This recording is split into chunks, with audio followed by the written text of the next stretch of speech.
యేసుప్రభువారి శ్రేష్టమైన ఘనమైన నామంలో శుభములు తెలియజేస్తా ఉంటున్న 3 సంవత్సరాల సంపూర్ణ బైబిల్ పర్యటనకి ఆహ్వానిస్తూ ఉంటున్న రెండవ రాజుల గ్రంథము 17వ అధ్యాయము.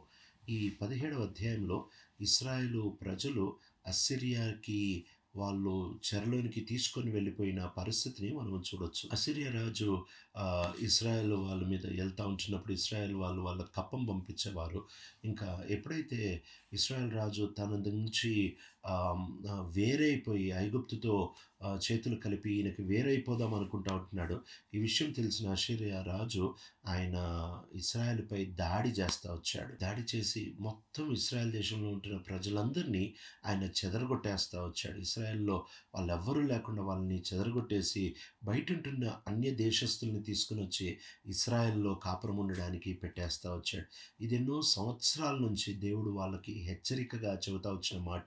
సీనాయి కొండ మీద దేవుడు ఎప్పుడైతే వారికి ఆ నిబంధనని ఇస్తా వచ్చాడో ఆ రోజే ప్రభు వారితో చెబుతా వచ్చాడు. ఇస్రాయేల్ చరిత్ర ప్రాముఖ్యంగా 2 భాగాలుగా చూడొచ్చు. మొదటి భాగము నిర్గమకాండం నుంచి యెహోషువ గ్రంథం వరకు ఐగుప్తు దేశం యొక్క బానిసత్వం నుంచి వాగ్దాన దేశంలోనికి దేవుడు చెప్పిన పాలు తేనెలు ప్రవహించే దేశంలోనికి వాళ్ళు రావడము అనేది మొదటి భాగంగా చూస్తే వాళ్ళు అక్కడ కొద్ది కాలం మాత్రమే ఉంటా వచ్చారు. అయితే దేవుడు వాళ్ళతో చేసిన నిబంధన, మీరు ఎప్పుడైతే నాకు నమ్మకంగా ఉంటారో, నేను ఇచ్చిన ఆజ్ఞల చొప్పున నడుస్తారో, నన్ను మాత్రమే ఆరాధిస్తారో ఈ దేశంలో మీరు సుక్షేమంగా మీరు భద్రంగా ఉంటారు. ఒకవేళ గనక మీరు నా ఆజ్ఞల్ని ఉల్లంఘించి నాకు వేరైపోతే ఈ దేశంలో లేకుండా నేను మిమ్మల్ని బయట పారవేస్తాను అని చెబుతా వచ్చారు. ఇది సీనాయి పర్వతం యొక్క నిబంధనలోనే ప్రభు చాలా నేరుగా చెప్తా వచ్చాడు. దేవుడు తన యొక్క భాగం యొక్క నిబంధన ఆయన ఎప్పుడూ నమ్మకస్తుడుగానే నెరవేరుస్తాడు. దేవుణ్ణి ఆయన భాగం నెరవేర్చమని చెప్పాల్సిన అవసరం లేదు. ప్రాముఖ్యంగా ఆ విషయాన్ని మనం గుర్తు చేసుకోవాలి. నేనేం చేయాలి, నా భాగం ఏంటి అని. కనుక దేవుని వంతు నిబంధనను ఆయన నెరవేర్చి వారిని ఐగుప్తు దేశం నుంచి ఆయన చెప్పినట్టే, వాగ్దానం చేసినట్టే వారిని అక్కడి నుంచి విడిపించి తీసుకొని వచ్చి ఇస్రాయేల్ దేశంలో పెడతా వచ్చారు. కానీ ఇస్రాయేల్ ప్రజలు వారి భాగము, వారి వంతు వారు నెరవేర్చకుండా దేవుని యొక్క మార్గాలని, ఆజ్ఞల్ని ఉల్లంఘించడం మనం చూడొచ్చు. దేవుడు చాలామంది ప్రవక్తల్ని పంపిస్తూ వచ్చాడు. చాలామంది యాజకుల ద్వారా వారిని హెచ్చరిస్తూ వారిని మీరు చేసేది సరైనది కాదు, దేవుని వైపు తిరగండి అని హెచ్చరించినప్పటికీ వాళ్ళు మెడవంచని జనంగా ఎప్పుడైతే విగ్రహారాధనని పూర్తిగా అప్పగించుకుంటా వచ్చారో ఆ సమయంలో దేవుడు అస్సిరియా రాజుని ఆయన పంపించి ఈ దేశమును వినాశనానికి తీసుకొని వెళ్ళిపోతా వచ్చారు. చెప్పింది చెప్పినట్టే దేవుడు వారిపై ఆ శిక్షని వేస్తూ వచ్చారు. ఆ శిక్షని వేసిన తర్వాత వాళ్ళందరూ చెదరగొట్టబడిన తర్వాత అన్యుల్ని తీసుకొని వచ్చి ఈ దేశంలో పెట్టిన తర్వాత ఈ అన్యులు అన్య దేవతల్ని పూజిస్తూ వచ్చారు.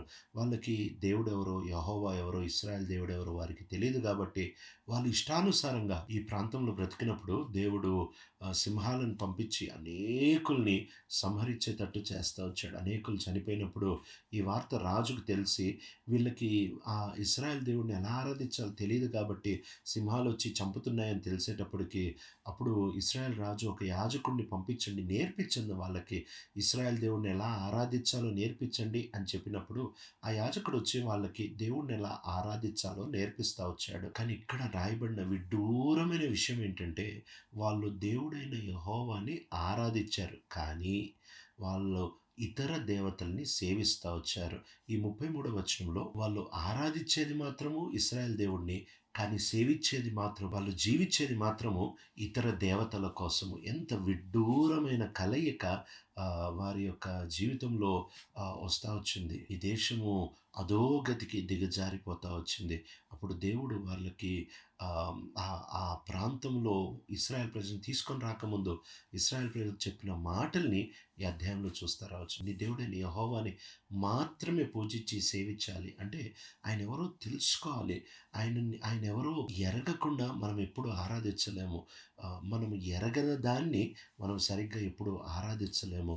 అందుకని అపోస్తలుడైన పౌలు కూడా అరియోపేగైలో మాట్లాడుతూ, మీరు దేన్నైతే తెలియని దేవుడిగా ఆరాధిస్తున్నారో ఆ దేవుడిని నేను మీకు పరిచయం చేస్తాను అని చెబుతా ఉంటున్నాడు. కనుక దేవుణ్ణి ఎరిగి ఆ దేవుడిని మనం ఆరాధించే వారిగా ఉండాలి. ఒకవేళ దేవుడెవరో తెలిసిన తర్వాత యథార్థంగా దేవుడెంత గొప్పవాడు, దేవుడెంత శ్రేష్ఠుడో తెలిసిన తర్వాత ఒకవేళ దేవుడిని ఆరాధించకపోతే అది భయంకరమైన విర్రవీగిన తనము, అది భయంకరమైన అహంకారము.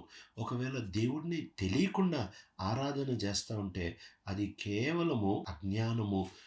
వాళ్ళు అజ్ఞాతంలో ఉన్నారు. ఒకవేళ వాళ్ళు దేవుణ్ణి తెలిసి ఆయన్ని ఆరాధన చేస్తున్నారు, కానీ ఆయనకి నచ్చినట్టు బ్రతకట్లేదు అనంటే అది వేషధారణ. కనుక దేవుడు ఆయనెవరో తెలుసుకోమంటున్నాడు, ఆయన్ని ఆరాధించమంటున్నాడు. అంతేకాకుండా ఆయనకి నచ్చేటట్టు బ్రతకమని చెప్తా ఉంటున్నాడు. కనుక మన జీవితాల్లో కూడా ఈ 3 విషయాలు వరుసగా ఉండాల్సిందే. ఈ 3 విషయాలు కలిసికట్టుగానే ఉంటాయి. యథార్థంగా మన జీవితాల్లో దేవుణ్ణి తెలుసుకుంటే ఆరాధించకుండా ఉండలేము. ఆయన్ని యథార్థంగా ఆరాధిస్తే ఆయనకు నచ్చినట్టు బ్రతకకుండా ఉండలేము. కనుక మన జీవితాల్లో ఇశ్రాయేలు చేసిన పొరపాటు చేయకుండా ప్రభు చెబుతా వచ్చాడు, ఇదిగో మీరు గనుక ఇది చేస్తే నేను మిమ్మల్ని వెళ్ళగొడతానని. వాళ్ళు అలానే జీవిస్తూ వచ్చారు. దేవుడు వాళ్ళని వెళ్ళగొడతా వచ్చాడు. ఈ పుస్తకం రాసే వరకు కూడా, ఆ దినం వరకు కూడా వాళ్ళు, వాళ్ళ తర్వాత వాళ్ళ పిల్లలు, వాళ్ళ మనవళ్ళు కూడా అలాగే కొనసాగుతూ వచ్చారు. వాళ్ళ అన్య దేవతల్ని వారు పూజిస్తూ వచ్చారు. ఈ ఇశ్రాయేల్ దేశం ఇంత నాశనం అయిపోయినప్పుడు యూదా దేశానికి మాత్రం దేవుడు ఇంకా కాస్త సమయాన్ని ఇచ్చాడు. యూదా దేశం ఈ ఈ ఇశ్రాయేల్ దేశాన్ని చూసి నేర్చుకుంటుందేమో, సర్దుకుంటుందేమో, జాగ్రత్తగా ఉంటుందేమో అని వారికి ఇంకా కాస్త సమయాన్ని ఇచ్చారు. కానీ వాళ్ళు ఏమాత్రం వినకుండా వాళ్ళు కూడా ఆ తర్వాత చెరలోనికి వెళ్ళిపోయినట్టు మనం చూడొచ్చు. కనుక మన జీవితాల్లో క్షేమంగా ఉండాలి అనంటే దేవుడిచ్చిన ఆ పూర్తి నిబంధన, అది కొత్త నిబంధన, మనకైతే కొత్త నిబంధన, వారికి పాత నిబంధన, ఏ నిబంధన కావచ్చు. దేవుడు తన వంతు తాను నమ్మకంగానే చేస్తాడు. మన వంతు మనం నమ్మకంగా చేసేవారిగా ఉండాలి. ఆయన ఎవరో తెలుసుకోవాలి. ఆయన ఎవరో తెలుసుకున్నప్పుడు మనం మన హృదయంలో నుంచి ఆటోమేటిక్గా, తాంత్రికంగా ఆరాధన అనేది పుడుతుంది. ప్రభుని ఆరాధించడం అంటే ఒక పద్ధతో, ఒక మాటో, ఒక పాటో మాత్రమే కాదు. కానీ ఆయన్ని ఆరాధించడము అనంటే సత్యాన్ని, ఆత్మని అనుసరించి జీవించడం. ఇదే కదా నిబంధన. కొత్త నిబంధనలో ఆత్మ, సత్యము. సత్యము పరిశుద్ధాత్మ దేవుడు మనల్ని యేసు అనే సత్యంలో నడిపిస్తూ ఉంటాడు. ఆ పరిశుద్ధాత్మ దేవుని స్వాధీనంలో మనం జీవిస్తూ ఉంటాం. ఈ రెండు ఎప్పుడైతే కలిసి వస్తాయి అదే ఆరాధన. ఇలాంటి ఆరాధన కొరకై ప్రభు మనల్ని పిలుస్తూ ఉంటున్నాడు.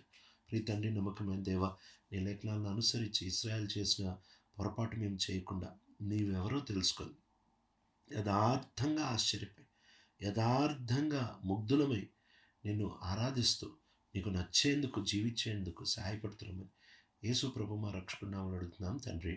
ఆమేన్.